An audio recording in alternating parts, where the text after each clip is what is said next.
It was the summer of 1984, and I was a college student looking for a summer job to make some extra cash. I was thrilled when I found out that an old bookstore in town was hiring, as I had always loved books, and the thought of spending my days surrounded by them was a dream come true. The store was an old building with creaky wooden floors and shelves stacked high with books of all genres. The owner, a man named Mr. Blackwood, was an eccentric old man who always seemed to be lost in thought. He had a habit of disappearing for hours at a time, leaving me alone in the store to tend to the customers. At first, everything seemed normal. I spent my day shelving books, helping customers find what they were looking for, and even getting lost in a few good reads during my breaks. But then, I started to notice strange things happening. One day, I was organizing the shelves in the back of the store when I heard a soft whispering sound. At first, I thought it was just the wind, but as the sound grew louder, I realized that it was coming from one of the books on the shelf. I reached for the book, and as I opened it, I felt a chill run down my spine. The words on the page seemed to be written in a language I couldn't understand, and the longer I looked at them, the more uneasy I felt. I brushed it off as my imagination getting the best of me, but the strange occurrences didn't stop there. Customers would come into the store and leave without buying anything, their eyes darting around the room as they were searching for something that they couldn't find. And every once in a while, I would catch a glimpse of Mr. Blackwood in the corner of my eye, staring at me with a look that made me feel uneasy. One day, I was closing up the store when I heard a knocking sound come from the basement. I'd never been down there before, as it was strictly off limits, but the knocking was so persistent that I couldn't ignore it. I slowly made my way down the creaky wooden stairs, feeling a sense of dread wash over me.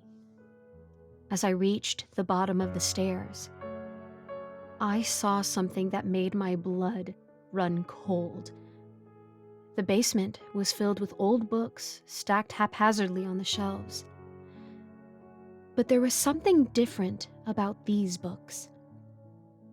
They seemed to glow with an eerie, otherworldly light, and the whispering sound that I had heard before was now a constant low hum. And then I saw him, Mr. Blackwood, standing in the center of the room with his eyes closed, a look of serenity on his face. But as I approached him, he opened his eyes and turned to me, and I saw something that made me want to run as fast as I could. His eyes were pitch black, with no pupils or whites. They seemed to go on forever, drawing me in like a black hole.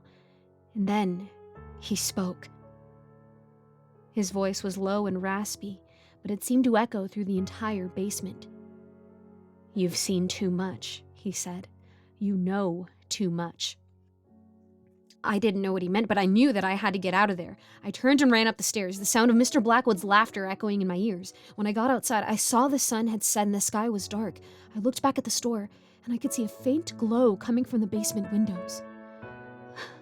I quit my job the next day, never wanting to set foot in that store again.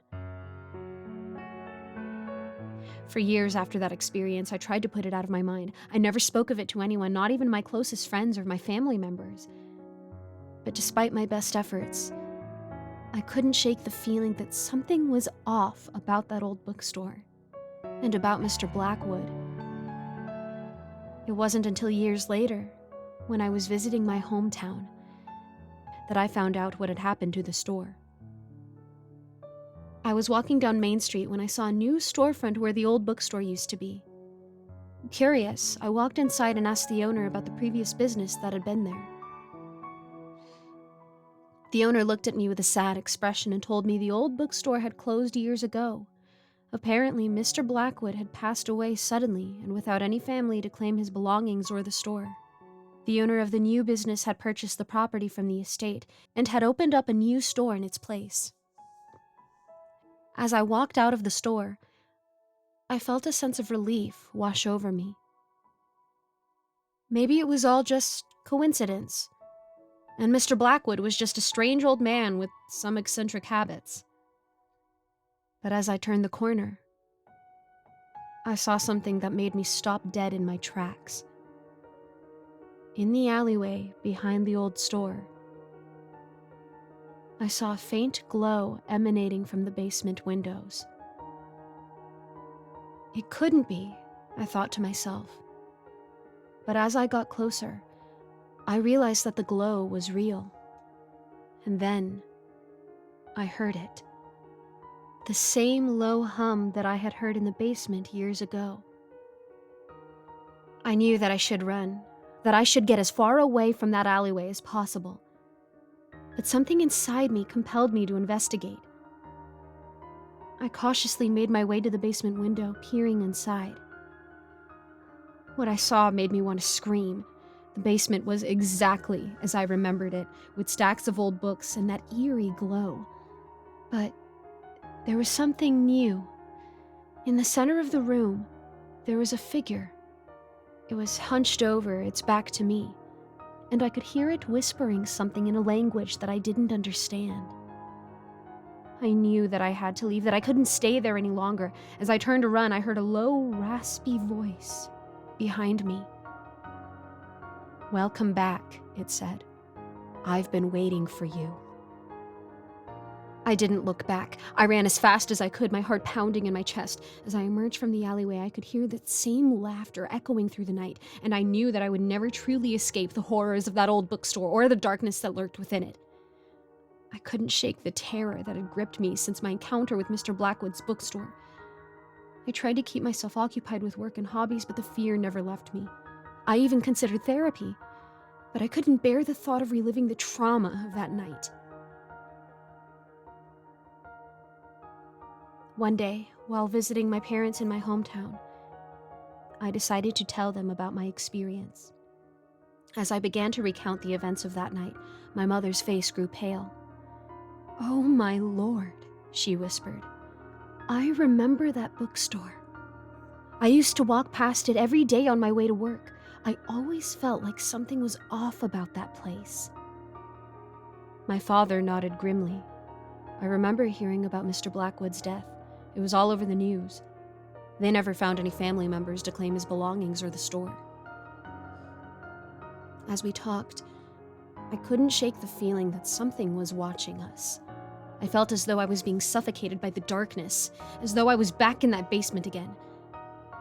And then I heard it, the low hum coming from somewhere outside.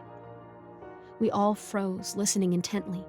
The hum grew louder and louder until it was all I could hear.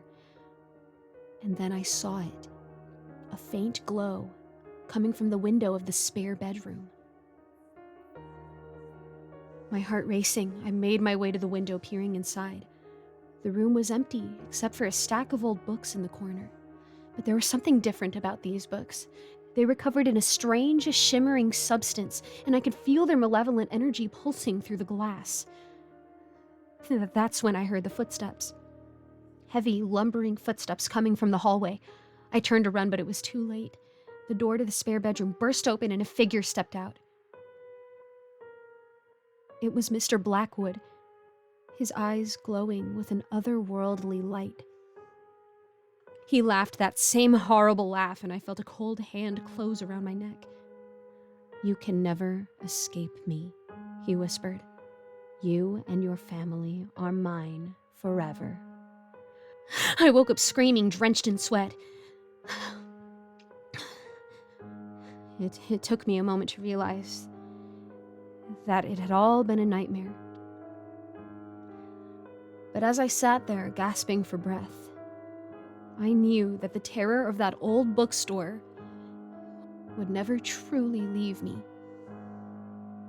And I wondered how many other people in my hometown had been affected by Mr. Blackwood's malevolent influence.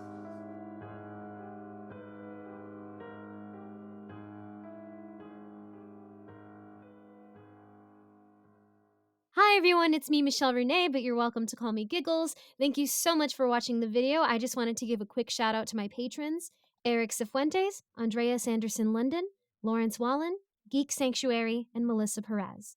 If you want to become a patron today, I have links in the description, also for my Discord or even for my coffee if you just want to make a one-time donation. Thank you so much for your support, and I'll see you in the next video.